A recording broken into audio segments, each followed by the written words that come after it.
নমস্কাৰ, মই সুস্মিতা লোকসে মুহূৰ্তৰ আন এক গুৰুত্বপূৰ্ণ খবৰ। পুনৰ জাতীয় সংগঠন আৰু সদৌ ছাত্ৰ সন্থাৰ মাজত অঘটন সংঘটিত হৈছে আৰু দুই পক্ষ আচলতে মাৰপিটত লিপ্ত হৈছে আৰু ঘটনাৰ চাঞ্চল্য সৃষ্টি কৰিছে। আমি সবিস্তাৰে এই খবৰ লৈ আহিছো। পুনৰ জাতীয় সংগঠন আৰু সদৌ ছাত্ৰ সন্থাৰ মাজত সংঘাত দেখিবলৈ পোৱা গৈছে। সদৌ ছাত্ৰ সন্থা আৰু জাতীয় সংগঠনৰ মজিয়াত সংঘাত দেখিবলৈ পোৱা গৈছে। দুই গোটৰ মাজত এইবাৰ সংঘাতে ভয়ংকৰ ৰূপ ধাৰণ কৰিছে, চূড়ান্ত ৰূপ ধাৰণ কৰিছে আৰু পৰস্পৰৰ মাজতে এইবাৰ মাৰপিটত লিপ্ত হৈছে। সদৌ ছাত্ৰ সন্থাৰ সদস্যৰ মাৰপিটত লিপ্ত হৈছে আৰু এইদৰে সোণাপুৰত দুই ছাত্ৰ সংগঠনৰ মাৰপিট দেখিবলৈ পোৱা গৈছে। আন্তঃবিভাগীয় আঞ্চলিক ছাত্ৰ সন্থা আৰু সদৌ ছাত্ৰ সন্থাৰ অন্তৰ্গত সোণাপুৰ আঞ্চলিক ছাত্ৰ সন্থাৰ মাজত এইদৰে পৰস্পৰ মাৰপিটৰ ঘটনা সংঘটিত হৈছে আৰু ছাত্ৰ সন্থাৰ সোণাপুৰত থকা কাৰ্যালয়ক আচলতে কেন্দ্ৰ কৰি দুই সংগঠনৰ মাজত এই সংঘটিত হৈছে।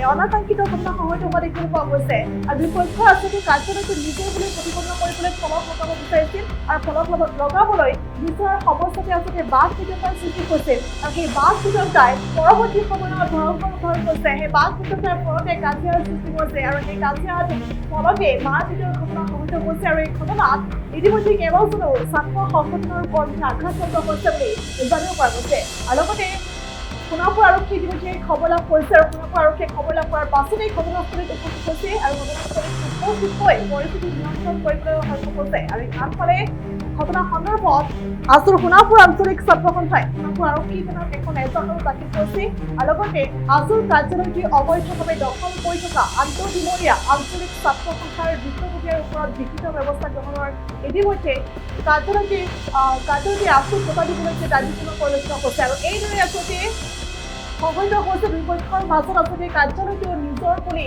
প্ৰতিপন্ন কৰিবলৈ বিচৰা বা ফলক লগাবলৈ বিচৰাৰ ফলতে এই ধৰণৰ ঘটনা সংঘটিত হৈছে আৰু সোণাপুৰত এই ধৰণৰ ঘটনা সংঘটিত হৈছে আৰু এই ঘটনাই এতিয়া চাঞ্চল্য সৃষ্টি কৰিছে।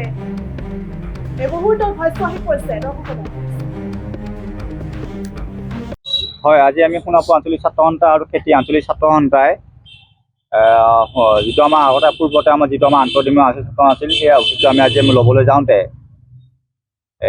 সোণাপুৰ আঞ্চলিক অবৈধ আন্তঃদিমীয় আঞ্চলিক সন্থাই আমাক ল'ৰা ছোৱালীৰ মাজত প্ৰহাৰ কৰে। অবৈধ আন্তঃদিমীয় আঞ্চলিক সন্থাৰ সভাপতি ভাগৱতী গোস্বামীয়ে মোকো প্ৰহাৰ কৰে। প্ৰহাৰ কৰাৰ লগতে আমাৰ ল'ৰা ছোৱালীৰ মাজতো প্ৰহাৰ কৰে। মোৰ মূৰত মই আঘাত পালোঁ, পেটত মাৰিছে। তাৰ উপৰিও যিটো আমাৰ সংগঠনটো, এইটো পূৰ্বতে আমাৰ আজি 7 মাহ 8 মাহ আগতে সদৌ অসম ছাত্ৰ সন্থাই অনুশাসন ভংগ কৰাৰ হেৰিত আমাৰ সেই আন্তঃদিমীয় ভাৰ্চুৱেলি ভংগ কৰি দিলে। ভংগ কৰি দিয়াৰ পিছত এইটো কেছ চলি আছিল কোৰ্টত। কেছ চলি থকা সময়টো 5 মাৰ্চ তাৰিখে সোণাপুৰ আঞ্চলিক ছাত্ৰ সন্থা গঠন কৰি দিলে আৰু 15 জুন তাৰিখে খেতি আঞ্চলিক ছাত্ৰ সন্থা গঠন কৰি দিলে। গঠন কৰাৰ পিছত আমি সেনেকুৱা চলি থাকিলোঁ। গঠন কৰাৰ পিছত এই সদৌ অসম ছাত্ৰ সন্থাৰ যিজন সাংগঠনিক সম্পাদক বহিষ্কৃত নেতা, যাৰ নাম কয় দিব্যজ্যোতি মেধি, তেওঁ এই কিছু বহিষ্কাৰ যিবিলাক আমি বহিষ্কাৰ সদৌ অসম ছাত্ৰ সন্থা বহিষ্কাৰ কৰি দিয়া ল'ৰা ছোৱালীবিলাকক তেওঁলোক লগ হৈ পুনৰ আন্তঃদিমীয় গঠন কৰি দিলে। তাৰপিছত এই দিব্যজ্যোতি তেওঁ নিজকে বিজেপি নেতা বুলি কয়। বিজেপি নেতা কৰাৰ পিছতে আছুক মনিটৰিং কৰি ৰাখে। এইটো আন্তঃদিমীয় তেওঁৰ নেতৃত্বত চলি আছে। এই ভুৱা নেতাজন তেওঁ নিজকে বিজেপি নেতা বুলি কয় আৰু আছু বুলি কয়। তেওঁ আপোনালোকে লক্ষ্য কৰিব, ৰাতি 2টা 3টা বজালৈকে তেওঁ বিজেপি সোণাপুৰ আঞ্চলিক আছুৰ অভিযোগত তেওঁ বহি থাকে। কিয় কেনে বহি থাকে? তেওঁ যদি বিজেপি হয়, তেওঁ বিজেপি অভিযোগ বহি থাকিব লাগে। তেওঁ আছু কৰি আছে, তেওঁ মুক্ত প্ৰশ্ন, তেওঁ বিজেপি কৰি আছে না আছু কৰি আছে? যদি আছু কৰিছে আছুৱে কৰক, তেনে বিজেপি কৰক। এইখিনি মই আপোনালোকক ক'বলগীয়া কথা।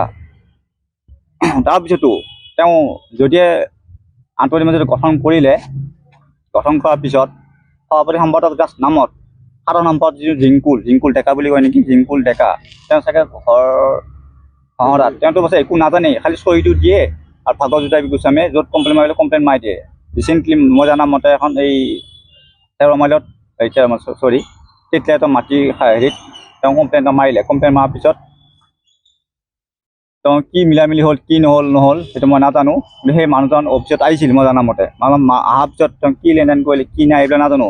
এইবিলাক চব 2 নম্বৰ কাম চলি আছে দিব্যজ্যোতি মেধি নামৰ এই ভণ্ড নেতাজন। অতি শীঘ্ৰে মই বিজেপি চৰকাৰক মই কওঁ, অতি শীঘ্ৰে তেওঁলোকে কি বিহিত ব্যৱস্থা লয়, অতি শীঘ্ৰে এইটো তেওঁলোকৰ দাবী আৰু মুক্ত দাবী। যিকোনো খবৰৰ বাবে যোগাযোগ কৰক 7099017330 লগতে 7099017110 নম্বৰত।